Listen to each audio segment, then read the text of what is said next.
Definitely not a lot. I lost my job. All right. I lost my job, yeah. I was working for AT&T, and I remember writing him a check for like 130 grand in 1 month. I'm like, what the heck are you doing? And I'm like, this is insane. And if you don't like money, you're in the wrong business. Yeah. This business is about making money. You have to, and also the cunningness of like working campaigns. Yeah. All right, you guys, we're out here at beautiful Medicarians. It's the last day of the show, and we're joined by none other than JP Diaz. JP, thanks for coming, brother. Thanks for having me, Jamal. No, for sure. So all of you guys that don't know, JP Diaz is a force of nature in the industry. Been in the business for a long time, a lot of industry experience. JP, if you would bless us and just give everybody a sense of your background, how long you've been in the business, what you've done. Yeah. Thanks for having me again. I always like coming to these shows with you guys. It's been so cool working with people that have that energy that I love about this business, and it reinvigorates me because I've been in the business for a while. I've been in the business for 22 years. I have done it all. I have run affiliate networks. I've run software companies. I was blessed to be a part of one sale of one company. I sold my original agency that I had. It was called Superior Affiliate Management, where I was doing e-commerce affiliate marketing. This was 20 years ago. I was a rocket scientist back then. I could say anything about affiliate marketing. People were falling in love with me, but things have changed, and I've done a lot since then. And this opportunity came up with you. This was amazing. I was kind of in the middle of things. You know, I had been working a lot in mass tort recently. And then my agency really didn't work out like I expected it to. And through friends of ours, mutual that I've known for a while, we connected, and you were looking to really boost whitelist data. You really wanted to push that software in a number of different ways, right? And that, I loved it because I had done that before, and I really wanted to sink my teeth into that. I didn't necessarily want to get back into the affiliate stuff, so I wasn't doing that. And it worked. It worked really, really well. And then I fell in love with the media broker program. I love what you were doing. I love the idea. I love the idea of teaching people how to use a platform like this, that it really does change the game. There's no doubt about that. I'm in love with this thing. It's amazing. And I've now been working with people that have been in the business just as long as me, and they're using this system well and making great money. So it's it's an exciting time for me. So I'm doing a lot between wearing a couple different hats, but it's gratifying. It's fun. No, I love that. Yeah. And JP, just to give everybody a sense of perspective, like, how did you get into this business? How did you hear about this shit 20 years ago? Definitely not a lot. I lost my job. All right. I lost my job. Yeah. I was working for AT&T. That was my whole career. It's funny because my brother and I both want to be communications guys. That was our whole thing. AT&T, Avaya, these like communications companies. That was our thing, right? He still is in the business actually right now, and he always looked at me as the entrepreneur. But the way it started is I lost my job and I went to a staffing agency, and there was one of my friends hooked me up, and there was this company called Market Leverage. I don't know if you remember this company, a long time ago. They since sold and moved on and whatever, but that was my splash in the game. I didn't know anything about affiliate marketing. I knew about advertising for sure from school, but not on this level. No, and it completely just blew my mind. I remember one of my good friends, rest in peace, Steve Scanlon. He was one of my first affiliates ever. And I remember writing him a check for like 130 grand in 1 month. I'm like, what the heck are you doing? And I'm like, this is insane. And this is me in the business for maybe 6 months. And him and I totally hit it off. Went down to Miami and he showed me everything. I'm like, this is ridiculous. This is absolutely insane. And that was it. I got bit by the bug. I became a student of the game. I learned as much as I could, created a lot of good mentors in my business. And that's kind of how you and I met, through all these different people that I was able to meet. And we all helped each other kind of like be better in the business. But then that's when I first started my own agency and so on after that. But it was two things. It was like a really cool business to be a part of. I mean, it's ever changing. I talk about this now. People are like just blown away about what I do for a living because they don't get it. It's just cool stuff. Yeah. That was appealing right away. I'm on the cutting edge of marketing stuff, and all these guys are on the cutting edge of marketing. 100%. That's super much fun. That's what got the going. Damn, I love that, JP. I didn't even know that, you guys. I've been with this guy for a while. But JP, going back to like you in the business and that experience of your mind being blown, what was it that was just so mind-boggling for you? Was it just the money that was being made? Is it just like what people are doing, or how it Well, yeah, both.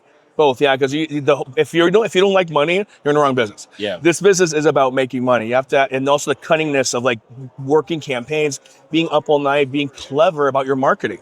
I love it. I mean, it was just, and when you start seeing what you can do to like understand the marketplace better, understand your data, then it just kind of changes everything. It becomes scientific, and that's fun for me too, right? So you couple that with like this, it's cool. Because what we're doing is cool. I drop it all the time. They're like, what?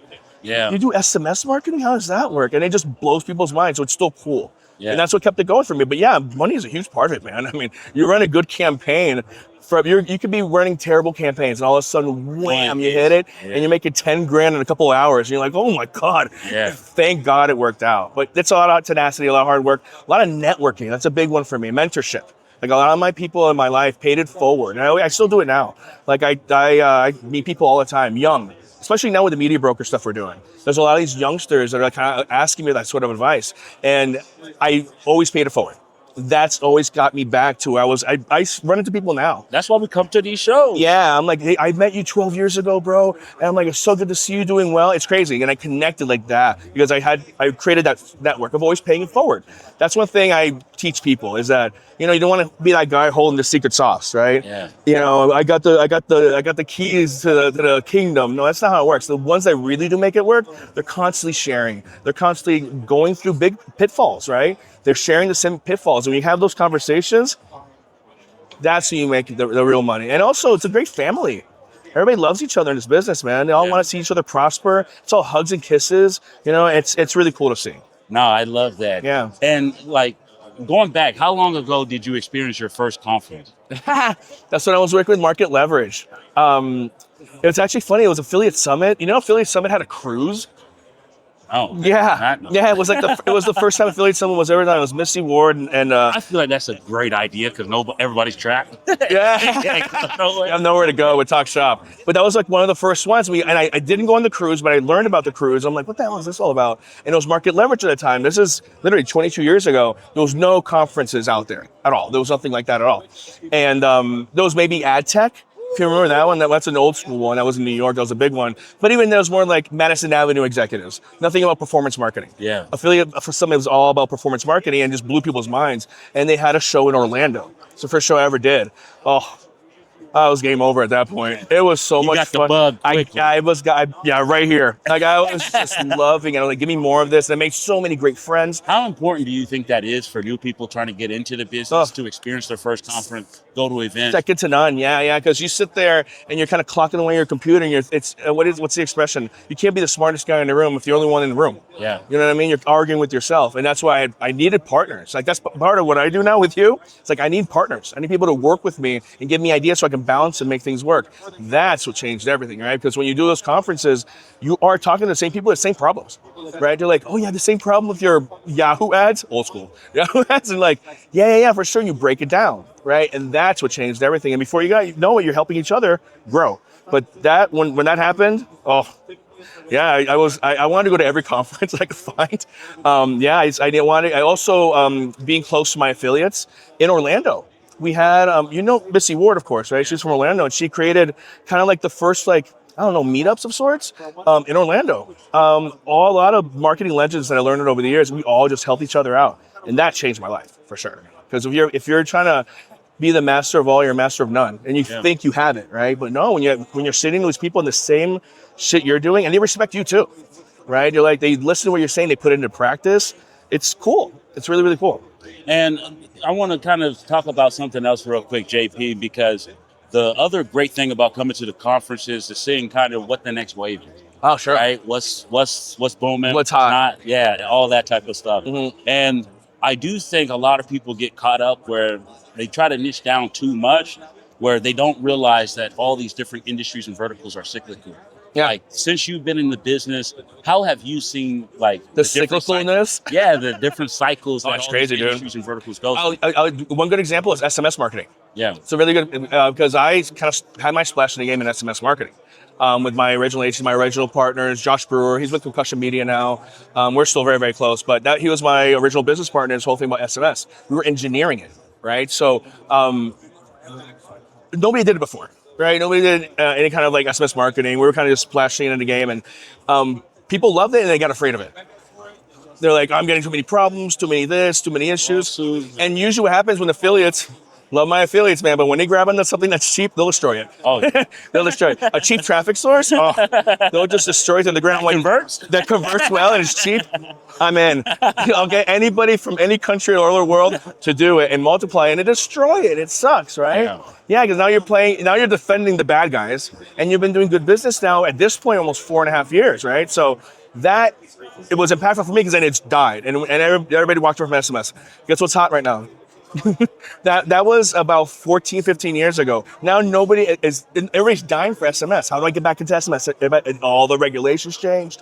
Advertisers were okay with SMS now. So that was a huge cycle. It went from making money to nothing for at least a good 10 years, and now it's back.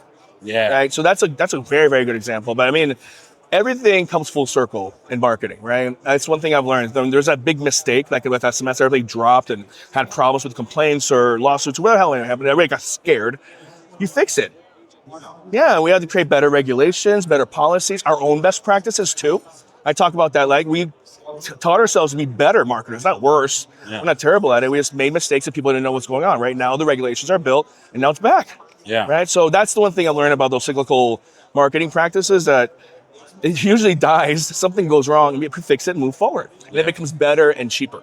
But you got to stick to the game, though. You got to be nimble, though, because you got to stay consistent. Yeah. Now, I could definitely see all the different traffic sources changing. Like, what have you seen as far as like over your years? The people that get into this business, the ones that are able to survive and last, like, what are some of those characteristics that you notice of those ones that are able to survive and last? Yeah. Mentorship is big. Your friend group. That's very, very big, because these guys are usually on the same pitfalls that you're dealing with, right? And we all kind of help each other out and learn what the next steps can be, right?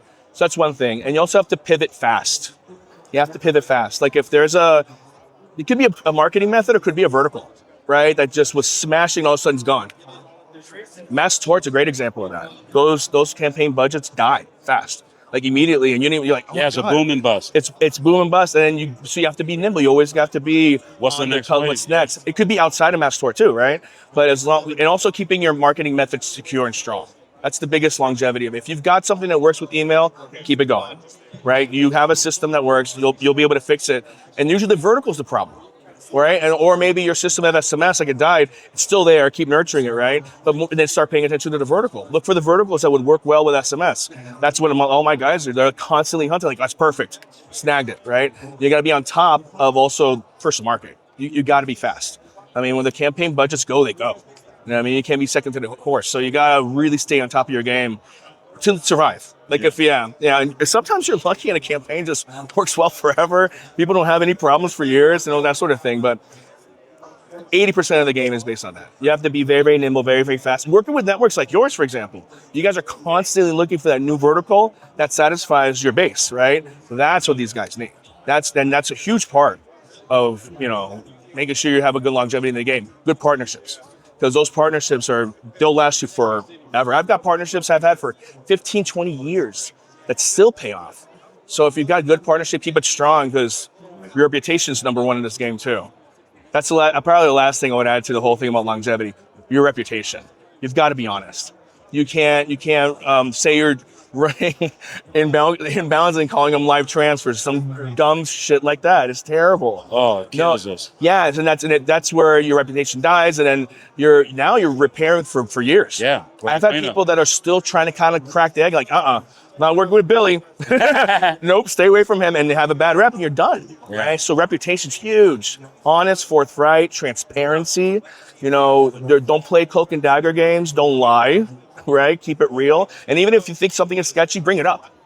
That's one mistake I see a lot of people do, is like, well, I was considering this, but I didn't know how to answer you and tell you the right way, so I called it a live transfer. Well, no, it wasn't. Explain to me that the lead comes in, you guys qualify, and you call the person and do something else on top of that. That I can work with. And that happens. That's the best part. Tell me exactly what you're doing. Yeah. Yeah. Just be straight up. Yeah. This is what it is. This is what you're getting. Mm-hmm. I like that. Yeah. Now, the way we met JP was very interesting, because when I was introduced to you, I realized very quickly, all right, I like this guy. This is a smart guy. He's a capable guy. This guy knows what the fuck he's talking about, which is not something we can say about a lot of people. But I will say, JP, having you a part of the team, seeing your focus on new products, new opportunities, new growth mechanisms, like I really commend you for that, because Thanks. I really appreciate you coming in and being a part of our ecosystem. What's been your feedback so far working with us, like being a part of the team, the family? Like, what's your feedback on everything? Feedback's been instant feedback. I've loved working with you guys. I really have. It's been so much fun. I started a conversation saying about that spirit you guys have of like taking over the world one click at a time kind of thing. I love it. It's so much fun. I've been doing this business for a while, of course, right? So I had other opportunities I was looking at, but it didn't fit that energy. You know, it's going to be the same rudimentary stuff with false expectations and unbroken promises and crap like that. And I just didn't want to go there. I wanted to work with a company that was on the cutting edge, moving forward, and being resourceful. It's one thing I learned from you right away, is you have no problem opening up your resource. Like whatever you need this, you need programming, you need design, and if you have an idea that's kicking, here it is, do it. You've done that with me a handful of times. I've given you an idea and you're like, run with it, I freaking love it. Here's all the resources you need, right? And just make it work, of course, right? But yeah, you have full faith in working with someone like me with good experience, you respect it, and you want me to, do it. You want me to actually do it, and you have that. You don't close back on ideas. It's like, no, that's such a great idea. Yeah. It's more about timings, right, and resources. And that's one thing I really took away from this, and also how welcoming the team has been. You've got a great team, man. You really have. You yourself, I'm just talking about, you've built a really, really good team. Really good folks, incredibly kind. I mean, and in a business like we are, where people get catty and like, I got my own business. No, everybody's open all the time in the world for everybody. I learned that from working with the media brokers, because I have to rely, unfortunately, on my team sometimes, and I'm overwhelmed with business. Like, absolutely not, bro. Got you. Gotta have your back. And everybody here has their back. Love that about EDM, by the way. So I'm talking more about a high level of like what it is for someone experienced like myself. Yeah. That's what I was looking for. It's perfect. I love it. I appreciate that, JP. Yeah. Now, going into like the media broker program and kind of what you're doing there. Yeah. Because right now you're the vessel. People want to get plugged in. You're the plug. Yeah, so I am the guy. Like, you got to talk to JP. Yeah. And when people come talk to JP, what do they need to be mindful of before they have a conversation with you typically that's going to make you feel like, hey, this is going to be a good fit? Oh, immediately it's if they've looked us up. So I talk to a lot of people, of course, right? They all come, like, I'm the plug. I get calls all day. And you do such great social media, by the way. That virally is taken off too, by the way. So what I was just talking about, I've got a list of 20 I got to deal with when we get back. It's incredible, which is awesome. That's what we wanted to build. But initially, that we know who we are. They looked us up. A lot of the guys that work with us here now that are doing well, they've looked us up prior. Like, yes, I've seen you guys. I've seen your social media. I looked up on the posts. You guys were talking about this, talking about that. And the intrigue that comes with being a part of something bigger than them. That's the hook for me. Like, that, I want to have somebody fall in love. Like, oh my God, I have it, right? And they come to me with that proposition. Same thing with, I forgot who I'm talking about. I want to say Alex recently. He was like, this was perfect. He's like, it's exactly what I need. I have the vision. You guys have me hooked, right? So they appreciate the vision. They want to work with us, and they already know who we are by reputation, and they don't want to let us down. Those are people who are crazy, incredibly loyal. Palmer is a great example of that. He saw us earlier. Alex, the new kid Tyler we just hired. They already had like a passion, and they shared the passion of EDM Network. And once you give me that, I'm in. And what have you noticed about some of the people that you're like on the fence for, and you know that they're probably not going to make it? What are some of those characteristics that you see in some of those people? That's the thing. If they haven't bought into the passion completely, at first, they fall in love with the idea of making a lot of money. That's a huge part of this, right? Like, you can make a good amount of money and make a living for yourself very, very quickly, and make this your full-time job. So they fall in love with that, right? But then the actual marketing part of it, and that passion of EDM Network and how we are really doing such big things in the business, that's when they kind of fade, because they don't really know it. You know what I mean? And that's when I'm trying to instill that into them, and also the marketing stuff. Sometimes the marketing stuff, a lot of people can't get. They want to be a part of it, yeah. And then they're like, it's not fair weather. It's a lot, and we built the Bootcamp on purpose that way, just give you all the resources you need, give you the platform, me training you across the board, and making sure you have enough. So I'm constantly training you to kind of push off the board and be better that way. But it's intense. Yeah, it's a lot. Yeah, and I feel like the business is simple, but it's not easy. Correct. And the idea of brokering deals is very catchy. Yeah, they've done it before, and a lot of guys they sold done other brokering stuff. in the past, not marketing stuff. They get it, but then the marketing element of it, you get lost in the sauce sometimes. 100%. Sometimes they do. And what are some of those things that you've realized it's like, man, they're just too lost in the sauce, for example? Yeah, They just can't get it. because Make it too hard. they are paying attention to the salesmanship of it, which is also part of it too, right? I think I've talked to all my buddies about this. Besides knowing the numbers as an affiliate manager, because these are essentially affiliate managers, I'll use that moniker because that'll make more sense to the audience, right? So as a good affiliate manager, you need to have smarts when it comes to metrics. Right, you know your conversion rates, you know your EPCs, all that kind of stuff, and that jargon is incredibly important because you're going to have incredibly smart conversations with all of your partners across the board, and you're also going to bring on new business. Right, you're going to be able to present a new EPC to somebody that for a certain campaign, and that hooks them. Right, and you know your numbers, but they're lost in the salesmanship of it. They're not really good salesmen. You know, you have to have a good customer service element to yourself. You have to be a good salesman, right? There's an element of salesmanship that comes with that position, and you either have one or the other, right? So these media broker guys, a lot of them are great, fantastic salesmen, but then when they start looking at EPC and this, that, or the other, the bid reports, and they're just their eyes cross and they can't handle it. That's where I usually lose them. And do you feel like that's something where they're just not spending enough time to really learn it, comprehend it? Yeah, the tenacity of it. Yeah, they're not putting enough time into it. It's not for everybody. That's another thing too. You could be a good salesperson, but be absolutely terrible looking at numbers. That's a couple of people I met that are they're gifted salespeople, but numbers aren't their thing. Yeah, that's a big one. So it's not that we're not teaching anybody the right thing, but you do have to be tenacious. And if you get the numbers initially, it starts making more sense. Yeah, and I feel like that's the only way to pivot any conversation to facts and non-feelings, and is making sure that everything's rooted back in the facts of Correct. You know, how is things actually looking? What is the actual metrics of the reporting? Yeah. Now, let's just say we're going back 20 years, JP, okay? Yeah. And this was an opportunity that was brought to you, and you didn't understand anything. Yeah. What would you want to tell yourself back then that will help you be more successful now? Oh, God. About EDM? Or just that's a good question. Just being a part of the broker platform, like if the broker platform was presented to you. Back then. Oh, okay. And you were able to help train that person now, what would you want to teach yourself back then? Back then, well, first of all, your solution doesn't exist now. Imagine 20 years ago. Yeah. And also, by the way, you're giving up the whole platform. You're not really being shy about what tools you need to give up.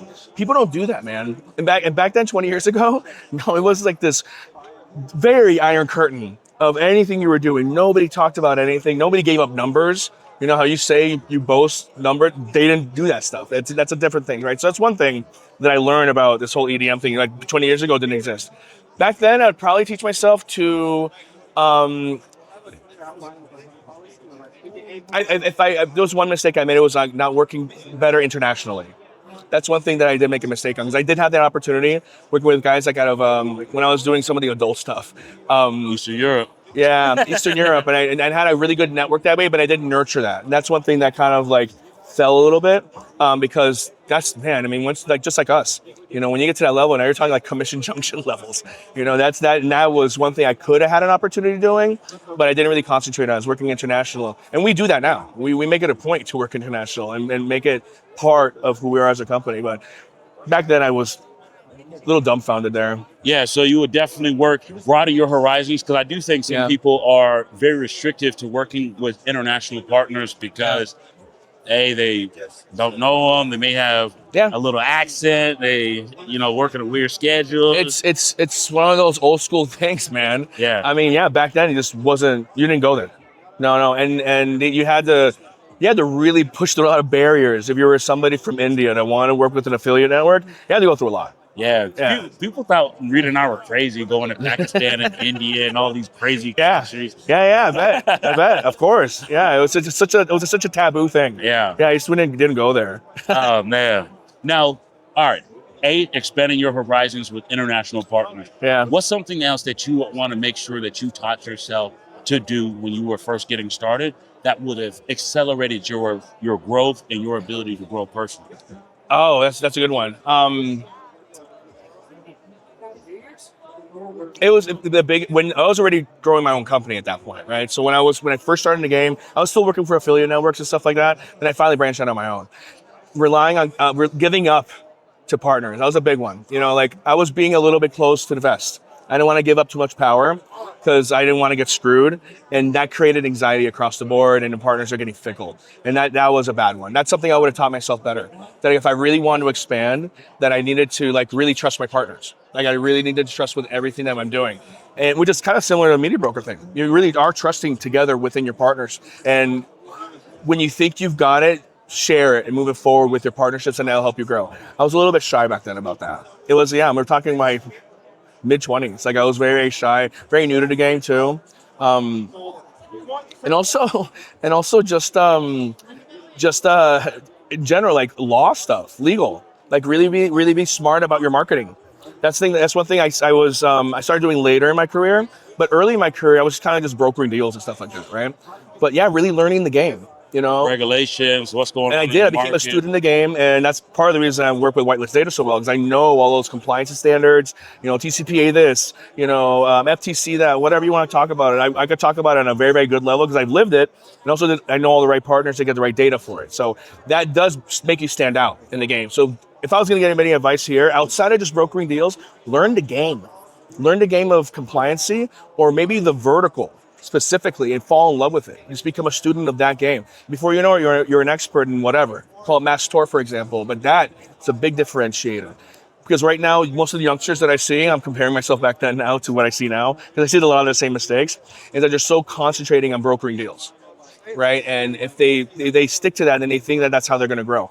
That's important, but you want to become an expert. Right? You want to become an expert in what you're doing for a living, and that brings on business like crazy. People are clamoring to work with this guy because he knows his stuff, right? And that's the reputation you build in the game. So I did make that mistake very, very young in my career because I was more focused on the money.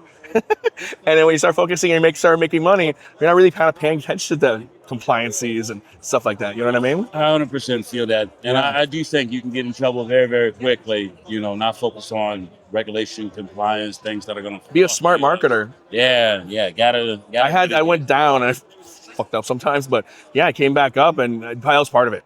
But, I feel like that's... You paying tuition? Paying tuition, JP. Yeah, it's like what that is. It's tuition. It's a battle wound. Yeah, and I kind of think back to like when we first got really into the media space and how we started really scaling this business. I can relate to some of those things as far as making sure you understand regulations, compliance, data validations, all that type of stuff is so important. Yeah. Now, with the way that you're working right now, JP, especially with these guys that you're supporting that are coming within the ecosystem, what do you feel like the battle is between people that want to white label and ones that want to adopt the EDM brand? Do you see something as far as a pro or a con versus white labeling versus using the EDM brand? Of course. Yeah, I mean, the whole point of the white label is you are literally white labeling our platform as yours. Right? You market yourself as that. That's very powerful, man. I mean, like Go High Level, for example. I mean, that's part of their whole business, right? Is creating these like agency portal essential tools, right? That you can sell yourself and use yourself, right? So that's huge if you have that ambition. Also with private offers, that's a big one, right? So white labeling is important for private offers because that you can manage that whole ecosystem yourself as your own brand, right? That's not relying on the EDM brand. The EDM brand has its pros too because you're walking into a bevy of publishers already that by reputation EDM is doing a good job of it, and it's a great partnership to boast. It's a good one, right? So you're going after a publishing partner or an advertising partner. I'm like, yeah. I mean, as an advertiser, that's a big one, right? That's one of the ones we were just talking about recently, where this guy was doing insurance. He's like, I just need a platform, right? And that's it. He plugs it in, and now he's boasting that he has the EDM network. Yeah, they're the ones doing everything. When it comes to my commissions, compliance tracking, QC, tracking, all that stuff, that's a nightmare to build. That's a big pro because now you can boast that I'm using EDM's back end, and that on its own has its reputation that makes it better for you. So there's pros and cons. It's just based on the application in general. Yeah. And let's just imagine real quick, JP, that. Let me rephrase. All right. So some of the guys that I constantly run into that want to come into the ecosystem, that want a white label, Yeah. they don't have the infrastructure or the team to support this that white label. Yeah. Which I recommend sometimes for these guys to get started on the EDM system. Mm-hmm. Get started there, use our brand, you can use our reputation. Yeah. Splits are still the same, nothing changes. Mm-hmm. It's just how you're engaging initially. Yeah. Have you noticed, there seems to be some friction between some people wanting to relinquish some of the control of having their own brand versus adopting our brand and using our ecosystem for what it's designed to do and all of our team and support? Yeah. Depending on the client. Yeah, they get a little cautious of that, and they want to use a white label so they can protect their brand. So I can see that happening, but it's an easy dodge because some people they get it, they understand it. So I haven't really been too hard about it, but yes, it has come up for sure. Where I have an agency, for example, I don't want to sabotage an agency with somebody else, or they also feel maybe they're going to try and work with you somehow, right, and kind of circumvent that business. So there could be a fear there, but that's more like when you have a bad relationship anyway. So Yeah. you feel like they're basically lost. But And what have you noticed, JP, about how Rita and I operate in terms of like account assignments or how we assign accounts for our media brokers? Like, what have you noticed about how we operate in that regard? Well, you guys are cautious for sure. You don't want to just give any account to any account for any account's sake. You also want to make sure the accounts are nurtured well.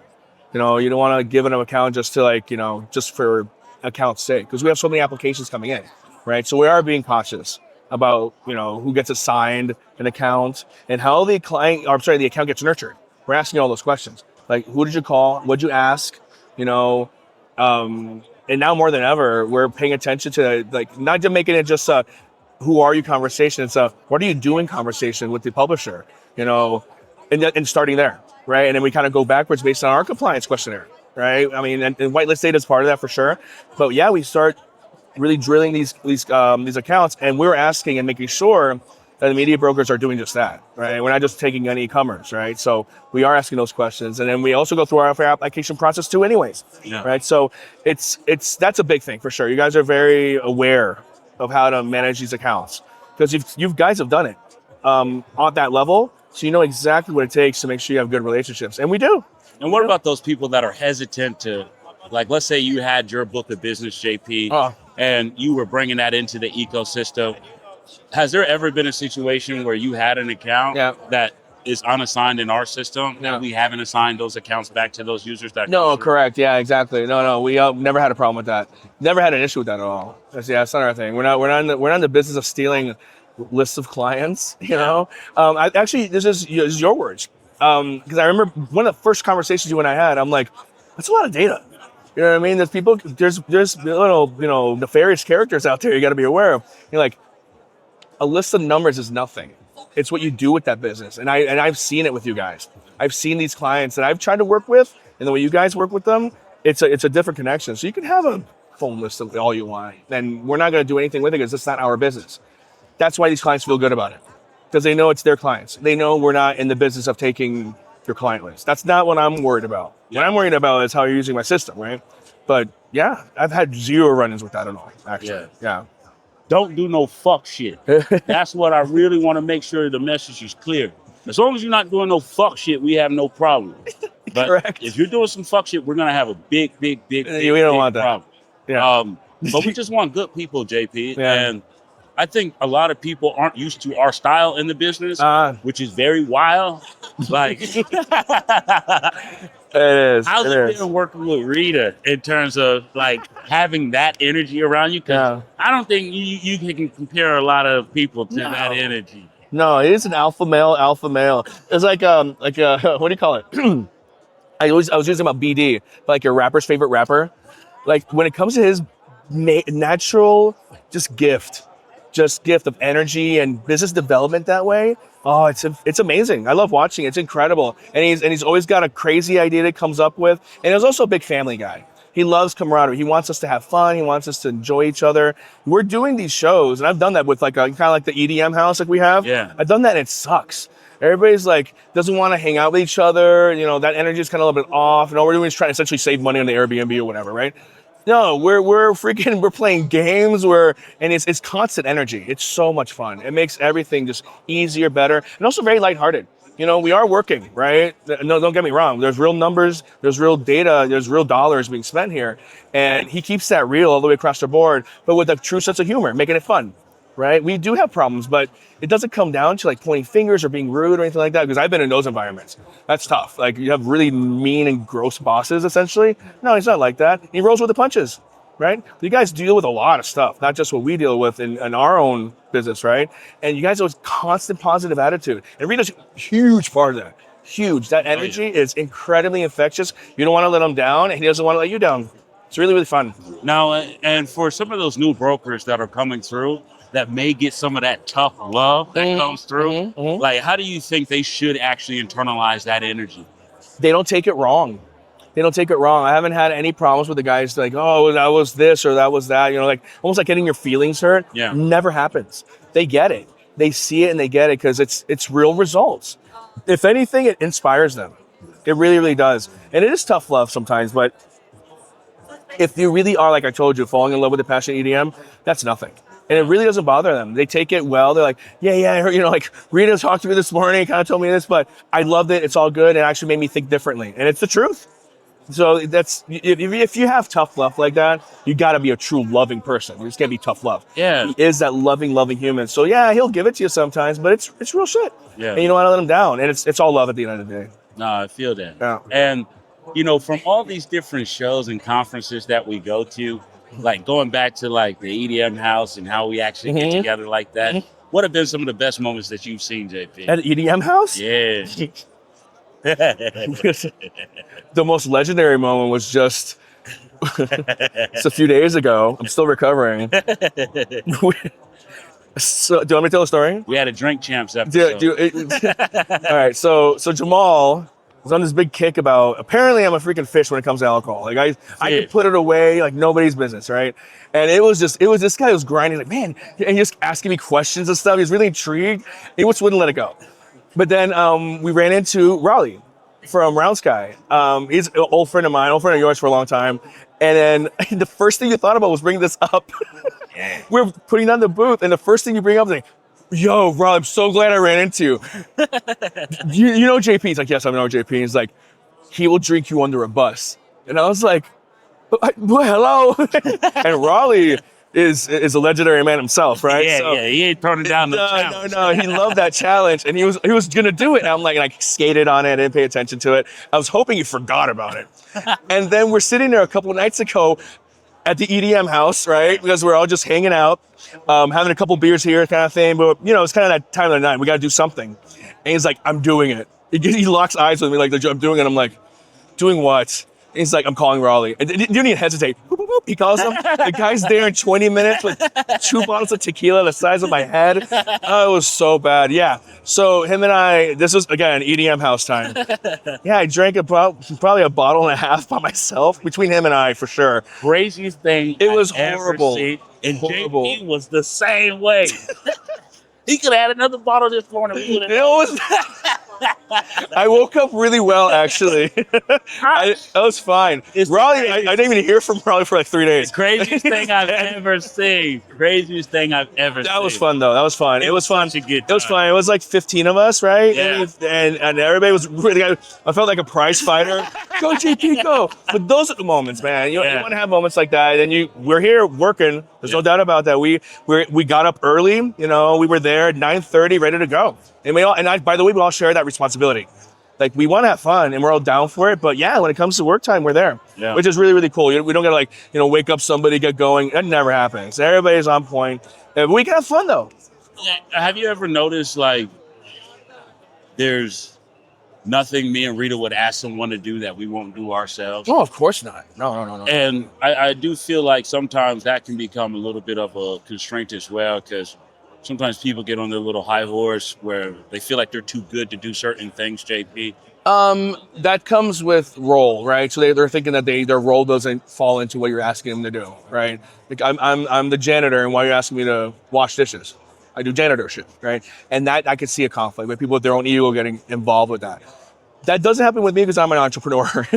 So I'm used to that. You have to be the jack of all trades. You have to work with your team. But Be haven't you innovative. noticed that like everybody around us all have that same mentality, Yeah. or they're all willing to do whatever the fuck has to Whatever it takes. Yeah, it could be anything. It could be anything. Yeah, and if it also helping out team members is a big one, because sometimes we see a team member falter for whatever, and then all of a sudden you got two people helping them, because it's all our success. Yeah. That's how we see it. That's the family we have here. Your success is my success, and if you're failing, I'm failing. And that's why you guys say, like, would you do anything yourself? Outside of the obvious shit like programming and technical stuff that wouldn't be in my realm, you would never do that to us, which is why you wouldn't do it yourself, right? Like that's the power you guys share.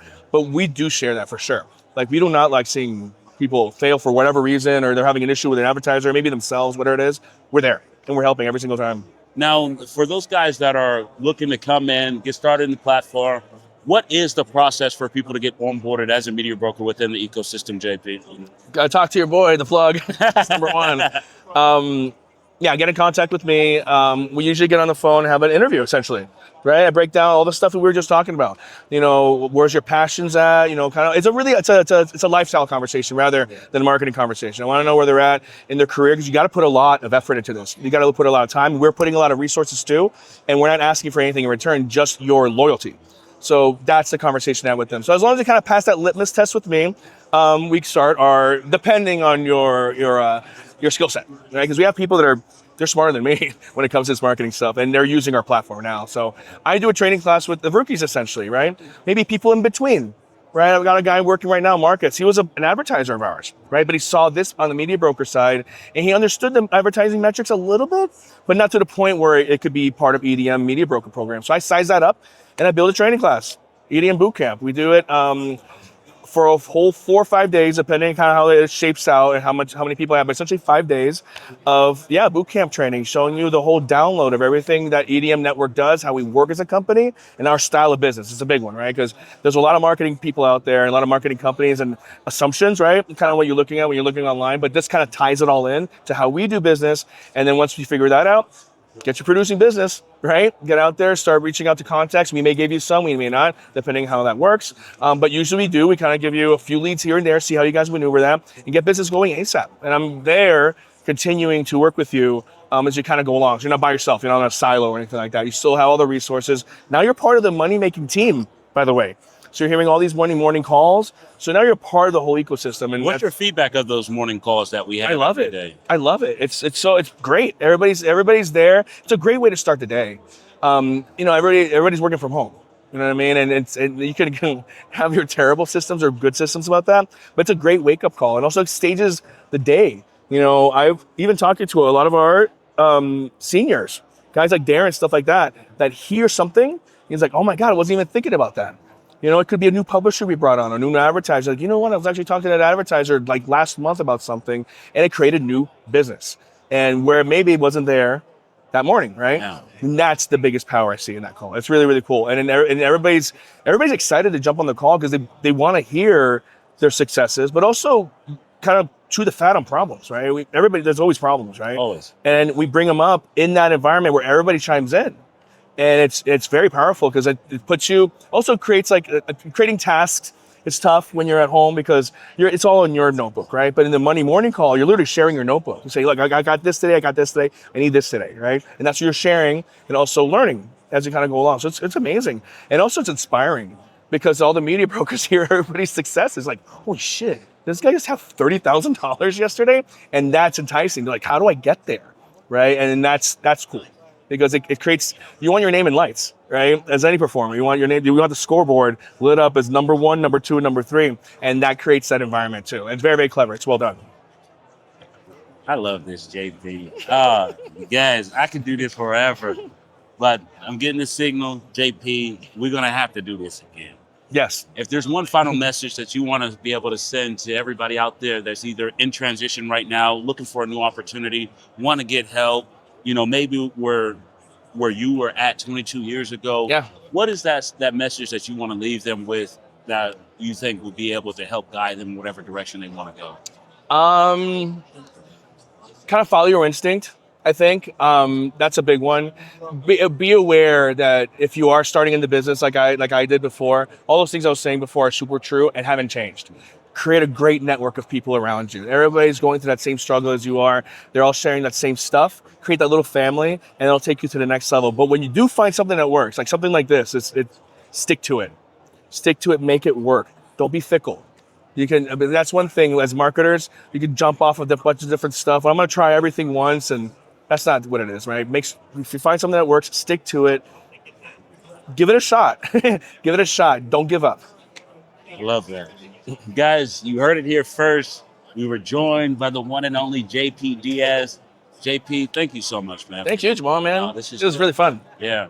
Guys, if you have any questions for JP at all, drop them down in the comments below. Hit up the plug. Yes, hit up the plug. Like, subscribe, do whatever you guys want. We appreciate you guys watching. Thank you so much. Take care, you guys. Peace.